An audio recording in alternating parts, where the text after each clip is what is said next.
दर्द, गम, डर जो भी है सब तेरे अंदर है। खुद के बनाए पिंजड़े से बाहर तो निकल, तू भी एक सिकंदर है।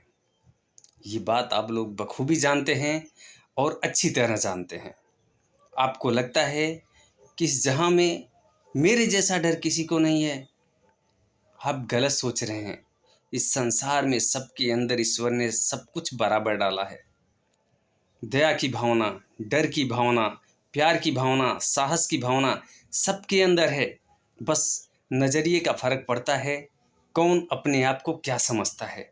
जिस दिन आप समझ लिए कि मैं बहादुर एक साहसी इंसान हूँ, उस दिन से आप बहादुर और साहसी इंसान हैं। जिस दिन आपके अंदर ये भावना आ गई कि यार मुझे डर लगता है, तो आप डरने लगते हैं। हकीकत बता रहा हूँ, ये कहीं कुछ भी कुछ नहीं है। और आप ये सोचिए कि ईश्वर के अलावा यहाँ कोई किसी का है नहीं। ईश्वर के अलावा यहाँ कोई किसी का है नहीं, क्योंकि एक उसके अलावा कोई नहीं जानता अगले पल आपके साथ क्या होने वाला है। एक ईश्वर ही वो महान शक्ति है जो आपके साथ चलती है चौबीसों घंटे। एनी टाइम आपके साथ कोई रहता है तो ईश्वर की शक्ति रहती है। अगर आप थोड़ा सा समय निकाल करके उनका ध्यान 2 या 5 मिनट भी करते हैं तो आपके अंदर एक अपार साहस शक्ति आएगी जिसका आपको अंदाज़ा नहीं है। अगर आपको लगता है कि मुझे ही डर लगता है तो आप देखिए ना यार, किसी से पूछिए यार इस चीज़ से मुझे बहुत डर लगता है।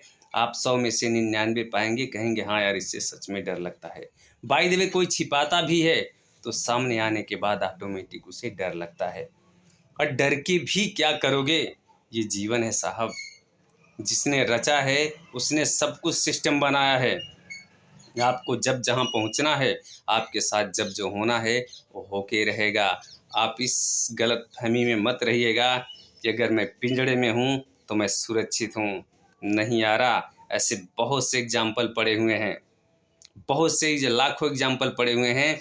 पैसों की कमी नहीं, 24 आवर्स डॉक्टर, नर्स और खाने पीने की हर व्यवस्थाएं होते हुए जिसका जीवन काल जितना रहा है उसको उतना ही जीवन जीना पड़ा है। ज़बरदस्ती एक दिन नहीं, एक घंटे नहीं, एक पल भी नहीं जी सकते आप। आपको लगता है कि अगर ऐसा हो सकता है तो इस संसार में आप इतिहास उठा के देख सकते हैं। ऐसे ऐसे महापुरुष पैदा हुए हैं जो अपना भविष्यवाणी खुद जानते थे मेरे जीवन में क्या चल रहा है, लेकिन वो भी अपने आप को एक पल के लिए भी बचा नहीं पाए।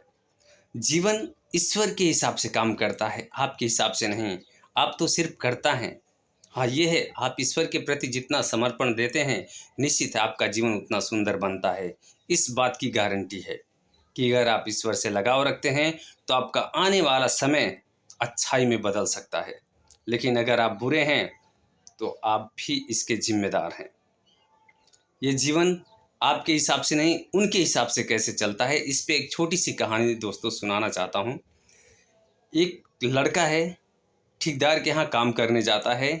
रोड बनाने का काम चल रहा है, वहाँ बहुत से लोग हैं। वो लड़का जब काम करता है, फावड़ा उठा करके मिट्टी रोड पे डालता है, तो ठेकेदार की जब नज़र पड़ती है तो उसके पैर के पास में एक बिल रहती है जिसमें एक सांप रहता है।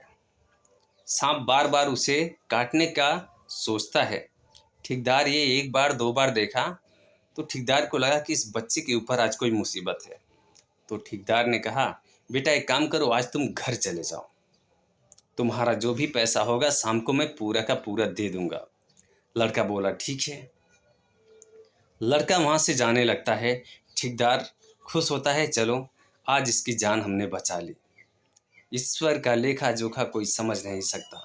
आज उस लड़के की मौत है, ये ईश्वर के अलावा कोई नहीं जानता। ठेकेदार को लग रहा है कि मैंने बचा लिया। जब वो लड़का वहां से जाने लगता है तो वहां दूसरा मजदूर आकर के काम करता है और उसी बिल के इधर फावड़ा चलाता है। ज्यों ही फावड़ा चलाता है उस सांप की मुंडी कट के अलग हो जाती है। और ज्यों ही सांप की मुंडी कट के अलग होती है, वहां उड़ रही एक चिड़िया जिन्हें चिल्होर कहते हैं, चिल्होर नाम की चिड़िया आती है और उस मुंडी को लेके उड़ जाती है खाने के लिए। खाने के लिए उड़ती है और वो लड़का जाते रहता है। तभी उसके पंजे से वो सांप छरपटाता है और उसी लड़के के कंधे पे आके गिरता है जो आधे रास्ते में अपने घर जा रहा था। और ज्यों ही वो गर्दन पे गिरता है सांप की मुंडी उस बच्चे को काट लेता है और वहीं उसकी मृत्यु हो जाती है। तो दोस्तों, एक ईश्वर के अलावा कोई नहीं जानता कब किसके साथ क्या घटना होगी। आपका भी जीवन है, आप भी समझ सकते हैं।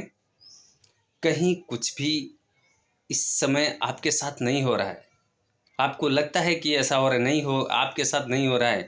ये सब किए कराए कर्मों का रहता है और आपके साथ जो लिखा गया है वो होता है। बुरा मत मानिएगा दोस्त।